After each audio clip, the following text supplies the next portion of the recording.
Hi friends, मानव Shukla channel पर आपका स्वागत है। ये मैं संविधान में न्यायपालिका टॉपिक पर एक वीडियो बनाने जा रहा हूँ, जिससे लगभग 2-3 नंबर का हर पेपर में पूछते हैं।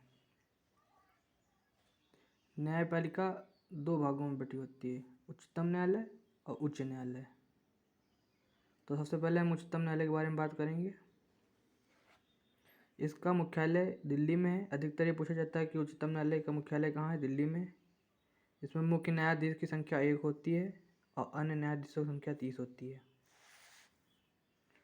और ये नोट्स बनाए हैं। उच्चतम न्यायालय में मुख्य न्यायाधीशों सहित कुल 8 न्यायाधीश की व्यवस्था संविधान में मूलतः की गई है। बाद में ज़रूरतों को देखते हुए 1956 ईस्वी में ये पूछ लेता है कि किस सन में कितने बढ़ाए गए। 56 ईस्वी में न्यायाधीश अधिनियम में संशोधन कर न्यायाधीशों की संख्या बढ़ाकर 11 कर दी गई। उसके बाद 1960 में यह संख्या पुनः बढ़ाकर 14, 1977 में 18 और 1986 में 26 हो गई। इसी तरह 21 फरवरी 2008 को उच्चतम न्यायालय में मुख्य न्यायाधीशों के अतिरिक्त न्यायाधीश की संख्या 25 से बढ़कर 30 कर दी गई है। और यहाँ पर हम देखेंगे कि न्यायाधीश की नियुक्ति कौन करता है, राष्ट्रपति। जैसे कि ये क्वेश्चन बहुत पूछा जाता है कि न्यायाधीश की नियुक्ति कौन करता है, तो न्यायाधीश की नियुक्ति राष्ट्रपति करता है।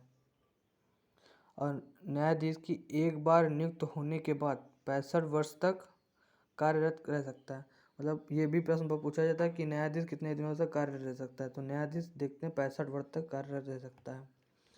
मुख्य न्यायाधीश को 2,80,000 रुपये प्रतिमाह मिलता है। अन्य न्यायाधीशों को 2.5 लाख प्रतिमाह मिलता है। और ये प्रश्न बहुत पूछता है कि सबसे अधिक समय तक मुख्य न्यायाधीशों के पद पर रहने वाले न्यायाधीश, तो ये हैं यशवंत विष्णु चंद्रचूड़। यह 22 फरवरी से 1978 तक 22 फरवरी से 1978 तक। डेट और नियम बहुत ज़रूरी हैं। से 11 जुलाई 1985 तक रहे।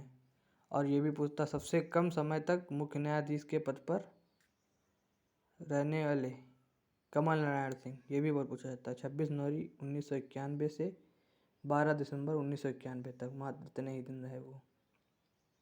और ये PIL जो दाखिल किया जाता है, ये भी पूछा जाता है PIL दाखिल होने समय न्यायमूर्ति कौन थे, तो उस समय न्यायमूर्ति थे PN भगवती। ये बहुत इंपॉर्टेंट क्वेश्चन है।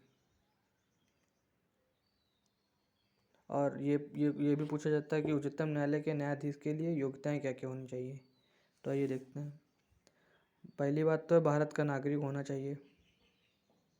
वह उच्च न्यायालय अथवा 2 या 2 से अधिक न्यायालयों में लगातार 5 वर्ष तक न्यायाधीश रहे हों या उच्च न्यायालय में लगातार 10 वर्षों तक अधिवक्ता रहे हों। न्यायाधीशों को पद एवं गोपनीयता की शपथ राष्ट्रपति दिलाता है। ये क्वेश्चन बहुत पूछा जाता था कि न्यायाधीशों को गोपनीयता की शपथ कौन दिलाता है, तो उन्हें गोपनीयता की शपथ राष्ट्रपति दिलाता है।